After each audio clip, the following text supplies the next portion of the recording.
Rick Sammon, Canon Explorer of Light, KelbyOne instructor, author of 38 books. We're in Costa Rica on the Osa Peninsula that National Geographic called the most biologically intense place on the planet. So I've explored the East Coast and the West Coast here, but the West Coast, the Osa Peninsula, this is totally amazing. The jungle is so thick, the rainforest is so thick, there's so many animals around. Our base camp for this trip was Crocodile Bay Resort. You know, these guys are amazing. It's a first-class resort. Try to meet Bryce Johnson and Brian Johnson, two of the partners there.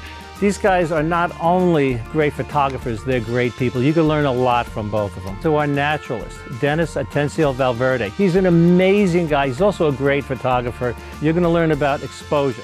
You're going to learn about composition. But what I really like about doing this class was how we weave in the importance of the conservation efforts of everyone that we've met here. It's awesome.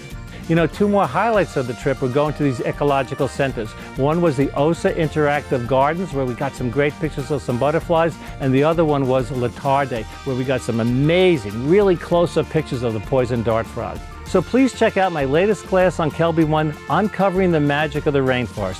I'm Rick Sammon. I'll catch you later.